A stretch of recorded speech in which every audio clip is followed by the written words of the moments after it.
Hi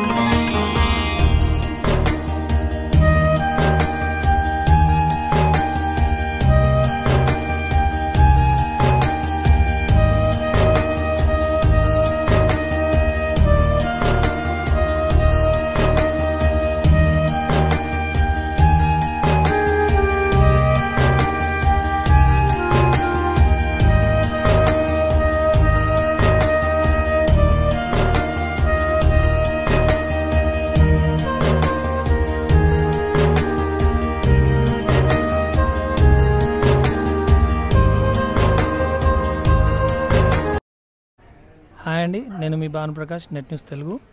మనం ఇప్పుడు గురు పౌర్ణిమ సందర్భంగా ఈరోజు షిరిడి సాయినాథుని ప్రతిమ విగ్రహం ముందు ఆ ఆలయంలో ఉన్నాం.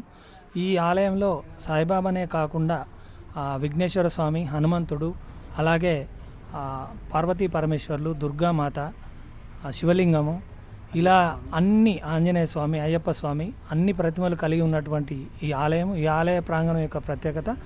ఈ ఆలయ ప్రాంగణం యొక్క అంటే ఆలయంలో ఎప్పటి నుంచి స్వామివారు భక్తులు మరి వారి స్వామివారి యొక్క సేవలను, పూజలను అందుకుంటున్నారు అనేది మనం పూజారి గారి మాటల్లో తెలుసుకుందాం. పూజారి గారు నమస్కారం అండి. మీ పేరు? పవన్ కుమార్ గారు.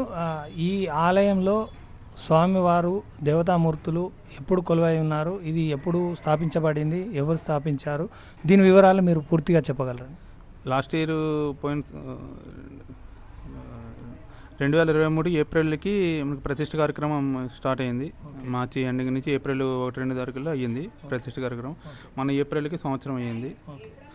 మనది ఈ దేవాలయంలో ఏంటంటే శివుడు, పార్వతి, దుర్గామాత, అలాగే ఇంకో విశిష్టత ఏంటంటే 2 లింగాలు ప్రతిష్ఠించడం జరిగింది. గర్భలింగం, భానలింగం, అలాగే స్ఫటికలింగం కూడా ప్రతిష్ఠించడం జరిగింది. స్వయంగా అభిషేకాలు కూడా చేయించడం జరుగుతుంది. అలాగే మనకి ఇంకా విశేషం ఏంటంటే అన్ని దేవతామూర్తులు ఉన్నారు. వినాయకుడు, అయ్యప్ప స్వామి, ఆంజనేయ స్వామి, సాయిబాబా, కుమారస్వామి, నాగేంద్రుడు, నవగ్రహాలు ఉన్నాయి. ఈ సోమవారం నుంచి శనివారం వరకు ప్రతిరోజు కూడా భక్తులు ఇక్కడ కోలాహలంగా వస్తూ ఉంటారు. ఇంకా విశేషంగా సోమవారం, శుక్రవారం అయితే ఇంకా విశేషంగా వస్తారు.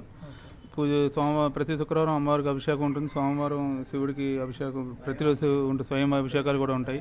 ఇక్కడ ఇంకో విశిష్టత ఏంటంటే మనం ఏ భక్తులు అయితేనా కూడా అన్నీ కూడా స్వయంగా భక్తుల చేతనే చేయించడం జరుగుతుంది అనే అభిషేకాలు కూడాను. ఈ ఆలయాన్ని ముఖ్యంగా అంటే ప్రసిద్ధి అంటే స్థాపించడానికి ఆలయ ప్రసిద్ధికి ఎవరు పూనుకున్నారు, ఈ ఆలయానికి ఇంకా ఎంతమంది దాతలు మరి ముందుకు వస్తే పూర్తవుతుంది? ఇంతకుముందు మనకి 2020 లాక్డౌన్ బిఫోర్కి చేశారు కన్స్ట్రక్షన్ సగం. తర్వాత ఏమైందంటే నగదు చందాల రూపంలో కొంచెం ఆలస్యం అవ్వడం, లాక్డౌన్ వలన, కరోనా వలన కొంచెం డిలే అయ్యింది. లాస్ట్ ఇయర్ 2023 నుంచి కొంచెం ఇంకా క్రమేపీ చందాలు వసూలు చేసి ఇంకా క్రమేపీ ముందుకు తీసుకురావడం జరిగింది. ఇంకా ఈ ఆలయానికి ఏమేమి పనులు ఉన్నాయి, అవి మరి ఎలా? ఇక్కడ ఆలయంలో ఎక్కువ మనకి ఇంకా పనులు ఏమంటే బండలు ఉన్నాయి. ఇంకా 40 lakhs పని ఉందండి విత్ పెయింట్స్, బండలు, పైప్ లైన్స్, ఇంకా ఇవన్నీ వేయించడం జరుగుతుంది. రేకుల షెడ్, గ్రిల్స్, అలాంటి మనం గ్రిల్స్, రేకుల షెడ్, మనం గ్రిల్స్ అవన్నీ వేయించాలి. అందుకని ఇంకా భక్తులు ఎవరైనా ఉంది ముందుకి వచ్చి, దాతలు ఎవరైనా ఉంటే ముందుకు వచ్చి వాళ్ళు దర్శనం చేసుకుని అలాగే పనులు పూర్తి చేయవలసినగా మనవి చేస్తున్నాం. మరి దానికి ఏ నంబరు, మీ పేరు, మీ నంబర్ చెప్పేస్తే ఆ భక్తులు, దాతలు కూడా ముందుకు వచ్చే అవకాశం ఉంటుంది. కాబట్టి మీ పేరు, మీ నంబర్, మొబైల్ నెంబర్ కూడా చెప్పండి. పవన్ కుమార్ అండి, ఆలయ అర్చకుని. ఇక్కడ నెంబరు 7382304687. ఓకే అండి. అంటే ఈ నంబర్కి ఎవరైనా దాతలు ఉంటే మీరు ఫోన్పే కానీ గూగుల్ పే అని చేస్తే వారి యొక్క పేరు శిలాఫలకం మీద వేయించడం జరుగుతుంది. అందుకని భక్తులు కూడా వీలైనంత తొందరగా ముందుకు వచ్చి ఆలయ అభివృద్ధిని చేయవలసినగా మనవి చేస్తున్నాం. ఓకే అండి, ధన్యవాదాలు. Hi, hello, welcome to net news Telugu. నేను మీ భానుప్రకాష్. మనం ఇప్పుడు భీమారంలో ఉన్న దత్తాత్రేయ ఆలయంలో ఉన్నాం. అలాగే దేవతామూర్తులు హనుమంతుడు, సుబ్రహ్మణ్యేశ్వరుడు, నవగ్రహాలు, దుర్గామాత, షిరిడి సాయినాథుడు, ఇలాంటి విగ్రహ ప్రతిమలన్నీ కూడా ఒకే ఆలయంలో ప్రతిష్ఠించడం జరిగింది. మరి ఈ ఆలయాన్ని ఎవరు ప్రతిష్ఠించారు, వారు మనతో ఉన్నారు. వారిని ఆ ఆలయానికి సంబంధించినటువంటి వివరాలను అడిగి తెలుసుకుందాం. హాయ్ అండి, మీ పేరు? అట్టికం రవీందర్. అట్టికెం రవీందర్ గారు. ఈ ఆలయాన్ని ఎప్పుడు మీరు స్టార్ట్ చేశారు, ప్రారంభోత్సవం స్థాపించారు? చెప్పండి. ఈ ఆలయం 2017లో భూమి పూజ చేయడం జరిగింది. 2017లో భూమి పూజ చేసిన తర్వాత ఎవరి చందాదారులతో ఇట్లా ఎవరిని ఆశ్రయించకుండా మా పెద్దనాన్నగారు భూమి ఇవ్వడం, తర్వాత మేము మా కుటుంబం తరపునకి వెళ్ళి మా అమ్మ నాన్న పేర్ల మీద ఈ గుడి నిర్మాణం నిదానంగా మెల్లమెల్లగా చేయడం జరిగింది. అట్లా చేసుకుంటూ వస్తున్న తరుణంలో కరోనా రావడం జరిగింది. కరోనా టైంలో కొంత అంతరాయం కలిగినా కూడా మళ్ళీ ఈ యొక్క నిర్మాణాన్ని పూర్తి స్థాయిలో చేయడం జరిగింది. చేసిన తర్వాత 2023లో కొంతమంది భక్తుల దగ్గరికి వెళ్ళి మరి గుడి నిర్మించడం జరిగింది.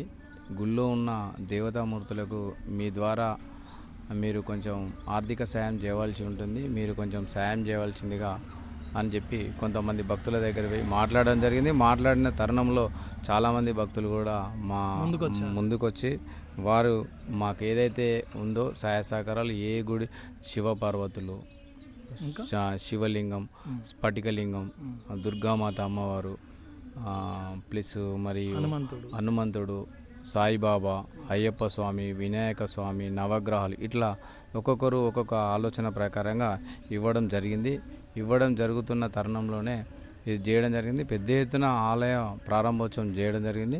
కానీ ఇంకా కొన్ని పనులు కూడా ఇక్కడ పెండింగ్లో ఉన్నాయి. రేకుల షెడ్ అయితేనేమి, చుట్టూ ఒక బండ అయితేనేమి, ధ్వజస్తంభ ప్రతిష్టాపన కూడా ధ్వజస్తంభం కూడా మళ్ళీ 1 year తర్వాత చేయడం జరిగింది. ఇంకా కొన్ని పనులు పెండింగ్ ఉన్నాయి. కానీ ఆర్థికంగా ఎవరు దాతలు వచ్చి కూడా ముందుకు రావాలని మేము కోరుకుంటూ ఈ ఆలయాన్ని మరింత అభివృద్ధి చేయాలని మనస్ఫూర్తిగా కోరుకుంటాను. ఓకే అండి, ధన్యవాదాలు.